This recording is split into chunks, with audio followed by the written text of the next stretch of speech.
Assalamualaikum warahmatullahi wabarakatuh. Berjumpa lagi dengan saya Ibnu. Kali ini kita akan membacakan isu monitoring untuk hari Senin tanggal 20 Oktober 2025. Hari ini tepat 1 tahun pemerintahan Prabowo Gibran. Yang pertama, Prabowo gelar rapat di hari libur bahas pengembangan SDM berbasis STEM. Ya, Presiden Prabowo mengumpulkan sejumlah menteri kabinet Merah Putih di kediamannya di Kertanegara, Jakarta Selatan. Meski hari libur, para menteri tampak datang, antara lain yaitu Bahlil, Menteri SDM, lalu Mendikti Saintek Brian Yuliarto, Menhan Safri Samsudin, Kepala BIN Herindra, Panglima TNI Agus Subianto, dan Mensesnek Prasetyo Hadi. Rapat tersebut strategi membahas sumber daya manusia berbasis sains, teknologi, engineering, and mathematics, atau lebih populernya dengan sebutan STEM. Selanjutnya, Hendry Satrio, analis komunikasi politik, soroti dua menteri unik di kabinet Prabowo, yaitu Menkyu Purbaya dan juga sekretaris kabinet Teddy. Hendry menilai dua anggota kabinet tersebut, yaitu Purbaya dan Teddy, memiliki karakter unik yang menarik perhatian publik. Purbaya dikenal karena gaya komunikasinya yang lugas, tidak tedeng-aling-aling. Sementara Teddy menjadi sorotan karena perannya dalam mengatur jadwal presiden. Jadi yang mengatur siapa yang bisa ketemu presiden, jadwalnya kapan, itu adalah Teddy. Selanjutnya, Hasim ungkap Prabowo pernah ditawari suap 16,5 triliun. Ini disampaikan oleh Hasim yang juga utusan khusus Presiden bidang iklim dan energi. Pernah Prabowo ditawari suap 1 miliar dolar atau 16,5 triliun. Hal itu disampaikan Hasim. Hal itu diceritakan langsung oleh Prabowo lewat telepon kepada Hasim beberapa bulan lalu. Hasim tidak membeberkan konteks penyogokan tersebut, namun tawaran tersebut datang dari pihak yang nekat mencoba mempengaruhi kebijakan presiden. Hasim juga mengaku pernah mendapat tawaran serupa 1,5 miliar dolar, namun menolaknya. Selanjutnya, BGN hapus 1.414 usulan mitra SPBG tak aktif selama 45 hari. Ya, Badan Gizi Nasional atau BGN menghapus 1.414 usulan mitra SPBG yang tidak menunjukkan perkembangan selama lebih dari 45 hari. Wakil BGN Sony Sanja menjelaskan, langkah ini diambil agar proses pendaftaran mitra MBG tidak terhambat oleh calon mitra yang tidak aktif. Jadi ada calon mitra yang tidak aktif itu ditunggu di 45 hari tidak ada perkembangan, dihapus. Proses pengajuan SPPG atau dapur MBG terdiri dari 2 tahap, yakni verifikasi dan persiapan pembangunan. PDIP nilai Prabowo berhasil angkat peran Indonesia di kancah global.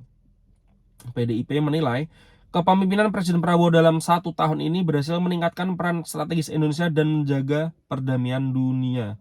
Ini disampaikan oleh Sekjen Hasto, Sekjen PDI Perjuangan Hasto, menyebut arah kebijakan luar negeri Prabowo sangat bagus, sejalan dengan pemikiran geopolitik Bung Karno.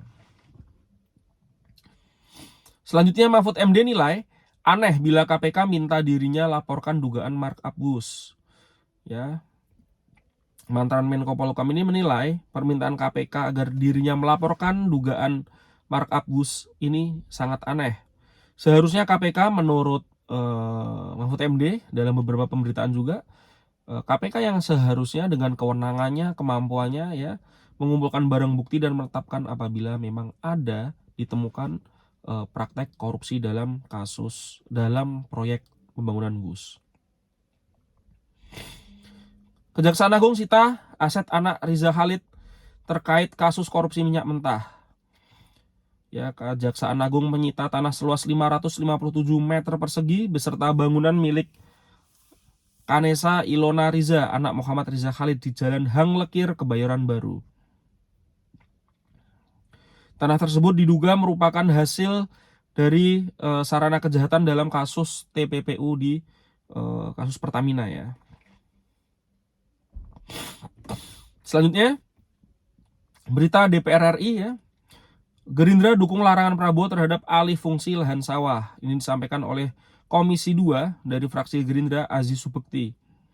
Aziz menyoroti bahwa luas lahan baku sawah di Indonesia mencapai 7,38 hektar, terus terancam akibat lemahnya pengawasan dan celah hukum di daerah.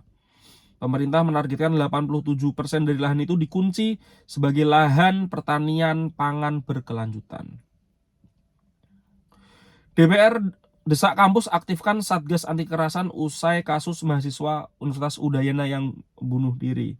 Ini disampaikan oleh Ketua Komisi 10 Hetifah Saifudian, ya, meminta perguruan tinggi segera mengaktifkan Satgas tersebut. Ini setelah mahasiswa Timothy Anugrah Saputra, ya, dari Universitas Udayana menjadi korban perundungan. Selanjutnya, Ketua Banggar Said Abdullah, evaluasi dan reshuffle kabinet harus berdasarkan kinerja terukur. Ini disampaikan, ya, oleh politisi PDIP tersebut. Mekanisme KPI atau Key Performance Indicator, ya, dapat membantu presiden menilai performa dari para menterinya bisa lebih terukur, mencakup target, dukungan, organisasi, anggaran, dan waktu kerja. Ini disampaikan oleh Said Abdullah menanggapi pidato Pak Presiden di Bandung, ya, di salah satu universitas yang dalam tanda kutip menegaskan kepada para menteri yang tidak perform dan tidak patuh akan diganti. Untuk berita DPD RI dan BNN bahas efektivitas rehabilitasi korban narkotika. Ini, ya, disampaikan dalam FGD BNN bersama dengan DPD RI. Selanjutnya dari berita ekonomi, pemerintah salurkan BLT tambahan 30 triliun untuk 35 juta keluarga. Ini sudah diinstruksikan oleh Presiden Prabowo, ya, nanti 30 triliun itu yang mendapat 35 juta keluarga. Pemerintah bidik tambahan pajak 110 triliun lewat penguatan sektor swasta.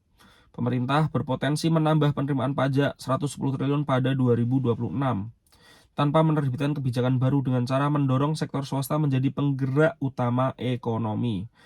Ini disampaikan oleh Menteri Purbaya, pergeseran pertumbuhan ekonomi dari belanja pemerintah ke investasi swasta dapat meningkatkan rasio pajak sekitar 0,5%. Beban utang kereta cepat Wus kian berat, Luhut akui proyek bermasalah sejak awal. Ya, ini beritanya, ya, sehari dua hari ini viral. Luhut itu bahkan bilang sudah busuk sejak awal. Ya. Selanjutnya, Menko Purba klaim ekonomi nasional tumbuh stabil di tahun pertama Prabowo Gibran. Ya, di pertumbuhan ekonomi di kuartal 2 2025 mencapai 5,12%, inflasi di 2,65% dan defisit APBN di 1,5% dari PDB. Ya, ini termasuk yang terbaik di antara negara-negara G20 papar Purbaya. Selanjutnya kita dari isu sosial, warga Yahukimo tewas dianiaya diduga terkait jaringan KKB. Ya, Anhi Armianti 40 tahun meninggal dunia setelah dianiaya oleh orang tidak kenal di Jalan Sosial Distrik DKI Kabupaten Yahukimo, Papua Pegunungan. Kepala Operasi Damai Kartens Brigjen Polisi Faisal menyatakan aparat menduga pelakunya adalah dari KKB. TNI imbau warga Natuna hindari aktivitas luar saat latihan menembak berat. Batalion Komposit Garda Pati mengimbau warga Kabupaten Natuna untuk tidak beraktivitas pada 22 sampai 24 Oktober karena ada latihan menembak dengan senjata berat.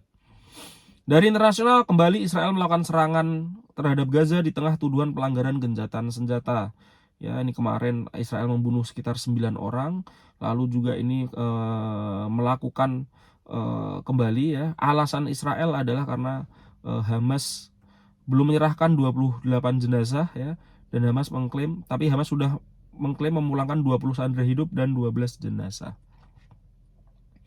Demo Knockings guncang AS, gelombang demonstran bertajuk Knocking melanda 50 negara bagian. Ya, ini terkait kebijakan otoriter yang dilakukan oleh pemerintah Donald Trump dan dianggap anti demokrasi. Lindungi demokrasi dan bubarkan ICE. ICE ini adalah pasukan yang dari pusat, ya, federal, yang dia banyak menangkapi demonstran-demonstran, lalu juga imigran-imigran, aktivis yang dianggap ini membahayakan Amerika, terutama dengan isu Palestina. Oke, untuk trading media sosial ya, untuk trading media sosial sendiri yang viral dalam beberapa hari ini terutama, yaitu kalau kita lihat pernyataannya seorang Luhut Binsar Panjaitan yang bilang Gus sudah busuk sejak awal gitu, barang ini udah busuk sejak awal. Itu trending 1-2 hari terakhir, lalu juga disusul oleh Timothy seperti itu. Oke, itu yang bisa saya sampaikan untuk siang hari ini. Terima kasih. Wassalamualaikum warahmatullahi wabarakatuh.